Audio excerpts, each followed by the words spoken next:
Hey guys, welcome back to Junk Food Japan. I'm Nicholas Pettas. Can you believe it? It's been 1 year since we started the channel, and today I want to take you guys on a fantastic place right here at the Kanolly Resorts in Hakuba. And joining me tonight, I have a special guest. But let's get going. Ladies and gentlemen, to say we're taking you on an adventure today is an understatement. In celebration of 1 year for the channel, I managed to bag a night at one of the most luxurious spots in all of Japan, Kanolly Resorts. It's located in the northern Alps of Japan, Hakuba. Modeled after the famous three towering peaks and over 200 square meters of bedrooms, with a living room the size of a football stadium, I wish I could have invited you all to join me there. Tonight, we'll be dining at the chef's table, a special section of the resort which invites exclusive chefs considered to be impossible to book, unless you book through Kanolly Resorts. At a minimum price of $1,000 per person, I can't do this alone. I had to bring someone special for a luxurious experience. So, without any further ado, I'd like to introduce you to the Spartan Queen of 2022, the Lara Croft of Tohoku, the wife of Pettas. Did someone say luxury? So, come dine with us as we get educated on the finer cuisines of Japan. Let's go. All right, guys, so I'm here with Chef Asai. 今日はよろしくお願いします。よろしくお願いします。The first question I have, and it's kind of funny, because you have a official title, the Karuizawa. Please tell me again.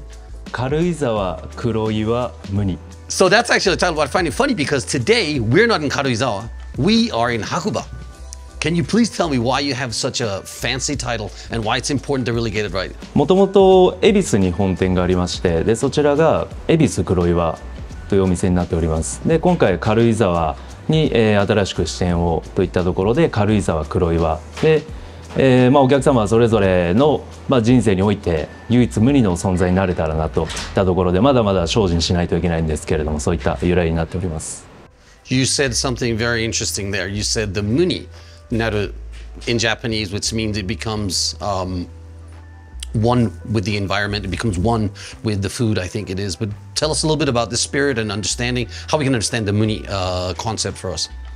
もうずっと恵比寿の時からですけれども、よりお客様に寄り添った、お献立で、今、100% の満足というよりかは10年後20年後にそのお客様に対しての一番いいお献立ができたら、最高なんじゃないかなといったところで、そういう、長いお付き合いを見ていただきながら、完成していくお料理だったり、おもてなしをぜひ、うちももっとしっかり頑張っていきながら、でお客様にもそこを、成長を少し見ていただきながら楽しんでいただければといった流れになっております。I see. I used to do martial arts, I still do, and I'm very interested in becoming one with the environment and the food and everything today. So I'm going to be very excited about what kind of food we're going to have tonight. So shall we, darling? Cheers. Kanpai. Oh, that's nice and smooth. It's one of those Japanese beers that's not too heavy, but it's also actually in volume size, I'd say it's perfect. So our actually first dish of the evening is about to come in. And it looks fantastic. レディーファーストで失礼いたします。ありがとうございます。Wow, this is pretty. よろしくお願いいたします。Thank you very much. よろしくお願いします。So we are now receiving the food in order for us to eat it, and it is also like a exchange of, friendship with the chef and the customer here. I think he's handing out some sake for us to drink and have a kanpai. Isn't that exciting? That is exciting. 失礼いたします。では今日はどうぞよろしくお願いいたします。はい。よろしくお願いいたします。Let's cleanse ourselves together. お願いします。Wow, that was really smooth and soft. Bit sour. The mikan came out really nicely though. Yeah. So he suggested that we start off with the white miso and the whatever that little thing is in there. Mochi. Mochi, well, that's one. Round mochi. Round mochi from Kyoto style, I guess. All right. So you just drink it? Yeah. Oh, before we go, we have a tradition on the show. I'm not quite sure if you're familiar with it. Oh. Are you ready? 3, 2, 1. Itadakimasu! I don't think I've ever tried this. Oh, wow, that's so creamy. and just delicious. Oh yeah. It's very, in Japanese they would say jouhin naji, which means it feels very luxurious. I think in English we would say heartwarming. It's got that really, rich, sweet, but not, it's not a dessert. It's great. Wow. Yeah, okay. You know that's mustard on top of it. Oh, I thought it was some kind of miso paste. Oh, I went straight for that and then right up to my nose. Oh, that was actually quite the punch, I'd say so.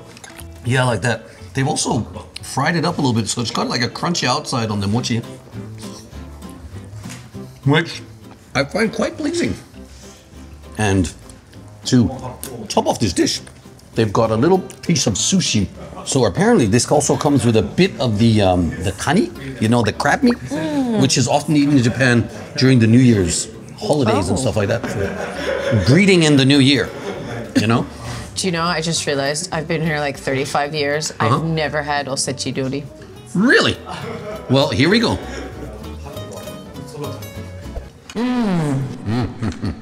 I love how crab is so light in flavor, but so it tastes really fresh. It's a little bit of the ocean, a little bit of the Japanese tradition inside this dish with the rice and everything. And also because it's so seasonal, it's really, really yummy. Every time you bite into it, something happens. It's a culinary origami. Culinary origami, that's good. Now it might look a little bit strange for you guys watching if you're not used to it, but I'm picking up the plate here on purpose so that I don't spill my sushi all over the place. And this is actually quite normal to do that in Japan. Are you sure? You can totally do that. Okay. Did you know that this mochi is fresh and good quality? Do you know how you can tell? No. Well, because really processed mochi is just very stretchy and it feels like one blob, whereas this one you can actually almost taste the rice grains, except it's, super chewy. Oh, wow, look at that. Oh my. Now that is some serious kani made up there. Wow, and it smells absolutely amazing. So we've got the little sauce here made from the brains out of the crab here. And then they have put it on a burning rock with Christmas trees. So that is kind of giving you that smell. Yeah, it sits on top of a... Snow. Is that snow? It's snow. Oh no, I think it's salt.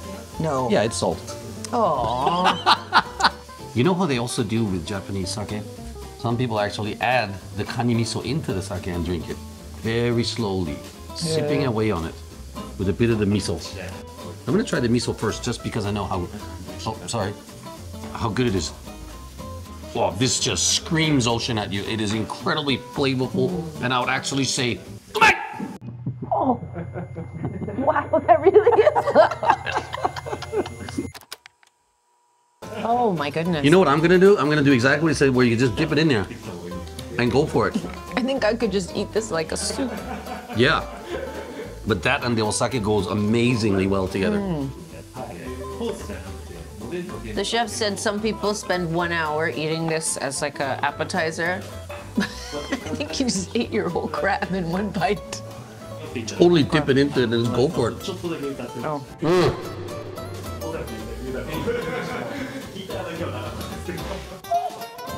It's good.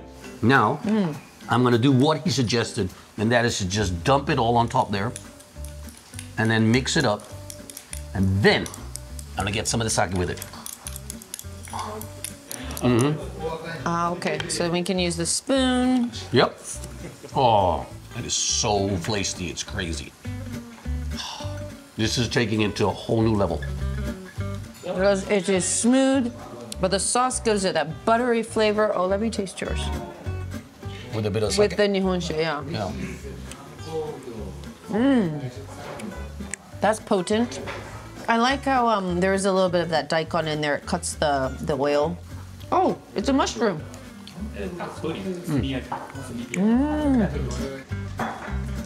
So apparently, darling, before we actually start on the dish, chef just taught us that this is one of the most rare Japanese sakes that you can get.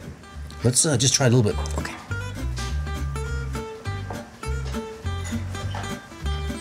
Okay. Wow. That just took Japanese Nihonshu to a whole different level. That is so fruity. And like, I would even say that's like a heavy sake. So that's, I mean, that's like rich. Yeah, it's rich. That's good. It should probably go really well with this dish that we have down here. It's got all the ingredients of all the things that we've used from the mountain and the ocean all in one little bowl here. Okay. And this is probably the prettiest lingon that I've ever seen in my life. So did you get what he was saying about how he uses no salt, no soy sauce, no like preservative flavoring?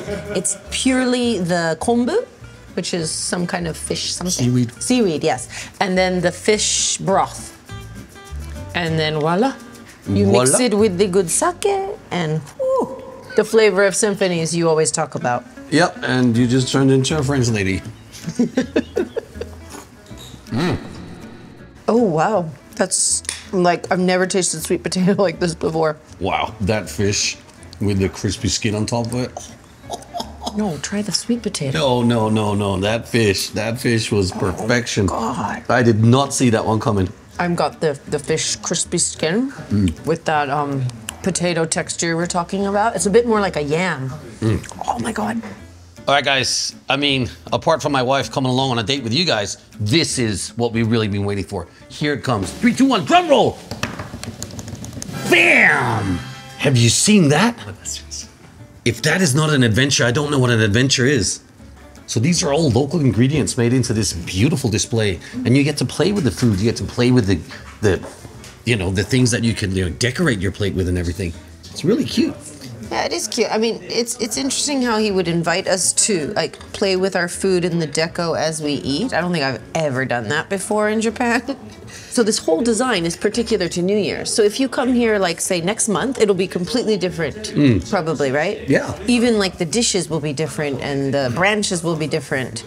All right, I think I have found my own complete plate. So this plate has been quite the playful display of imaginary beautiful things. I was wondering, have you ever tried anything as fancy as this?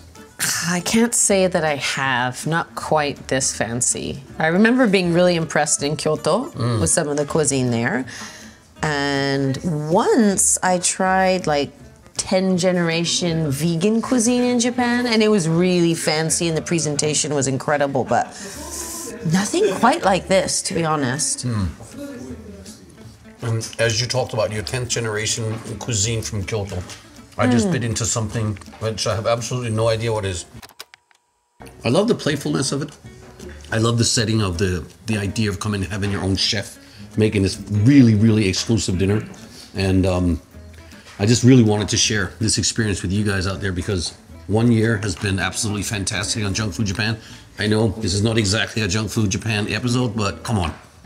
I had to take her out somewhere fancy, right? What I was gonna say that's incredible is how they incorporate the smell into the food. I do agree. Every time we open up like something, it pops out with such incredible like what do you call it, fragrance, I guess. So it's kind of like really involving more senses than normally you used to, right? I mean, normally we just taste them and go, wow, right? But then you smell it, you feel the heat from the floor, the smoke's in the air, there's the ambience, there's a luxury of the chef right there. The temperature of the sake changes, he mentioned that. There's a lot going on. And then the variety of dishes, I mean, I don't even know what I'm eating. Every time I bite into something, it's like going, oh wow, that's really interesting. I think this is a fish. Hey, this is a bean. Yeah? Just a bean, one giant bean. What, this guy? Whoa, that is just one giant bean. Wow. Do you like it? That's a whole lot of bean. This has been like, I don't know how they made it as soft as they did, but when you eat it, it's just like this explosion of sweetness somehow. No, it's actually quite good. This is obviously a good quality bean. You'll find them a lot in like eki bentos and those cheap bentos that they have like the little bean in the corner. Usually those are way too sweet. But that's actually like Is it the paste Quite that they good. make it with? Is that miso? I think it's miso, yeah, but it's like a bit sweeter than usual. I'm not a big sweet spot Not guy, usually, to be honest. right? So I have been extremely excited to get to try this dish.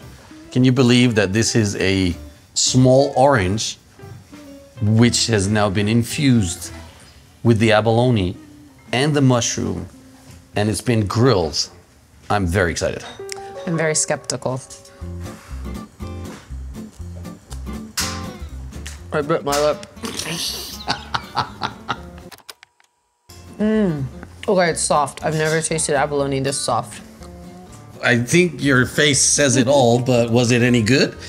It was very good. Like, very good. Not like overpowering in flavor. Didn't taste like the sea at all, which was surprising. Super soft, but like butter. No, I'm gonna try, because I was born in Greece, you know, when I was a little baby playing in the ocean, I'd find my own abalones and, Did you know, really? toss them around, and we'd have them for lunch. So I know exactly what it is I'm Okay. supposed to be tasting and looking for in flavors here. All right, here we go. Okay, try it.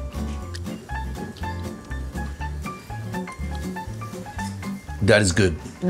I do taste a hint of what I would actually recognize very much as what abalone is supposed to taste like. But to get it this soft and tender is really quite the trick. I'm not quite sure what this green stuff is, but I'm thinking I think it's shunguki. it's what? Shunguki. Now I want to try that shiitake down here. Wow, this is an incredible dish, chef. これとっても美味しいですね。あ、嬉しいです。ありがとうございます。This is really like a journey.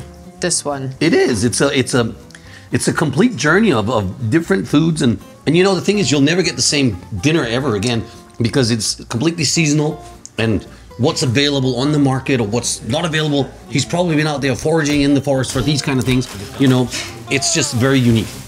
So have you noticed that each time a dish comes out, that they actually come out with a different nihonshu or sake? So he has handpicked the different nihonshus to each dish that are out there so that they are completely sake paired. Yeah, I noticed. There is one farmer as a hobby that makes the rice for this chef. And he the makes, vegetables. And the vegetables. And he makes it only for this chef. So you can only actually taste this with this man here. That's pretty epic. You owe me big time, baby.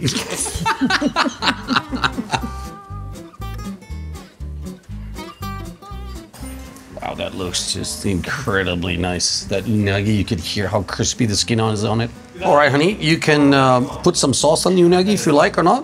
I'm just gonna go for it as is because I know they've already made it with some sauce and crisped it up like that. Okay. All right. I've never had unagi in this kind of setting before, so not quite sure. With the rice? This just took unagi to a whole different level. It's different than I've ever tried. Tasting it with just salt and the crispy skin.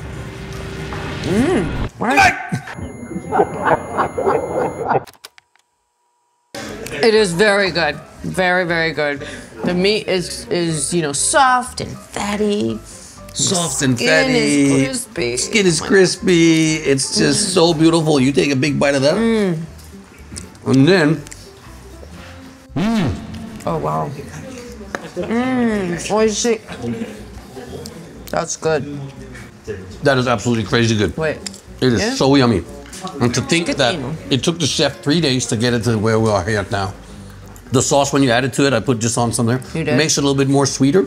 And that goes really well with the rice. The rice is so good, cooked to perfection. Like each corner of the rice just speaks to you of like the whole Japanese culture. I would wish that I could just shut up.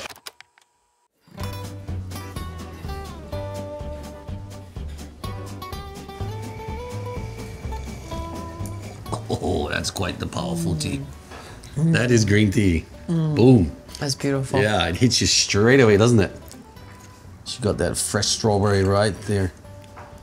And the kinako and the mochi, which is being... The strawberries, gorgeous, sweet and tart. I can taste the kinako, it's a little bit bitter. Of course, the soft rice just sort of encompasses it. It's fantastic, try it. Yes. And so much lighter than the ones I've tried before. This is really good. Wow. And you know what? The mochi around it is still a little bit warm. They must have kept it somehow warm and able to, like, you know, put it around those strawberries. But the strawberry just hits you with, boom, freshness. Absolutely beautiful. So what was their favorite? Well, I mean, there is one favorite for sure, but I gotta say, I think it was the whole journey of it. You start off with this massive punch and saying, okay, wake your taste buds up. Now we're gonna have a feast, right? I think that for me, the biggest takeaway was really the rice. And then it finishes off with the most incredible strawberry I've ever had. How did you feel about it? Okay, so love the journey. I really loved the smells that came before each dish. That was exciting and really unique, but my favorite had to be that third dish that they came out, the one that was like the soup with the sweet potato. Mwah, that was fantastic. Anyway, if you have enjoyed it as much as we have, well, you subscribe to the channel, set that reminder, come back and watch more food stories. 2023 has just started off. We're on season 2, and I can't wait to do more food stories with you. And I can't wait to do more food for sake. Yes! I've been waiting for this. Onakai ippai. Oh, the cheese is melting off there. Oh. All right, I'm going to the onsen. Check, please. What?